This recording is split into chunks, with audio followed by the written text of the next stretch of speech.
Hola, mi nombre es Anabel Forte y vengo a hablaros de iniciativas contra la brecha de género. Hoy en día nos encontramos con que las mujeres representan tan solo un 35% de las personas que se dedican a áreas STEM.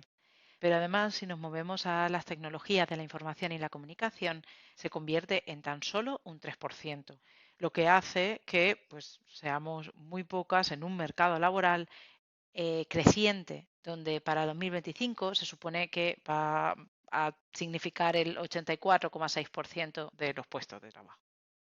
Dicho esto, pues tenemos que hacer algo.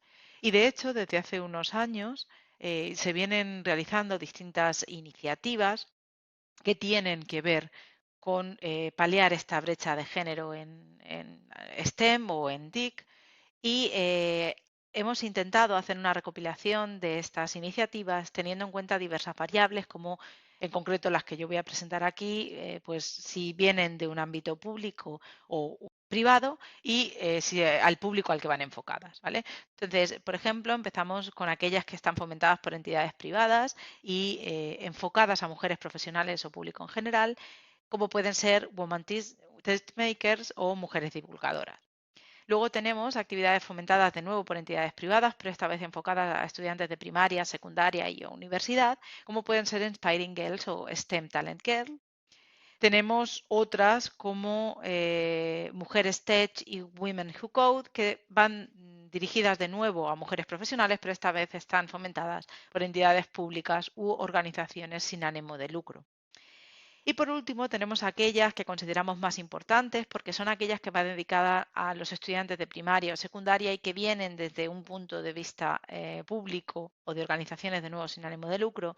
Y estas pues, pueden ser el 11 de febrero, la mujer en ingeniería, Technovation Girl, Visibilízalas o nuestra iniciativa que parte de la Universidad de Valencia, en concreto de la Escuela Técnica Superior de Ingeniería, que es Girls for STEM, donde lo que se quiere es llegar a niñas y niños en edades de primaria y secundaria para enseñarles, para ponerles delante referentes en STEM, mujeres referentes en STEM. Y una vez vistas todas estas iniciativas, la idea que nos quedaba era un poco que había que hacer una guía de buenas prácticas para que en general, ya no solo desde las iniciativas, se pudieran llevar a cabo en los centros educativos este fomento de las vocaciones STEM.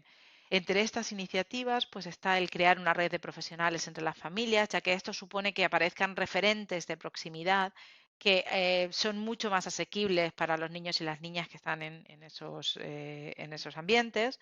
Después, hacer actividades con el alumnado como asistencia a conferencias de mujeres en STEMTIC. El que sean mujeres es muy importante porque así las niñas pueden verse reflejados en esos roles y luego pues que estos mismos niños o niñas hagan investigación sobre estas áreas y sus protagonistas para un poco que vean qué es lo que hacen, que entiendan qué pasa detrás de estas profesiones. Fomentarlo en las redes sociales, promocionarlo para que llegue a un público mayor y que todo el mundo pueda ver lo que se está haciendo y la importancia que tiene. Y además evitar siempre que se pueda, en la mayor medida posible, el exceso de carga para las mujeres que participan, porque si no al final se genera esta doble o triple jornada laboral que supone pues tanto a nivel familiar como a nivel investigador o en el trabajo y el llevar a cabo todas estas iniciativas, digamos. Entonces, bueno, pues mantenerlo lo más reducido posible. Y por mi parte eso es todo. Muchas gracias.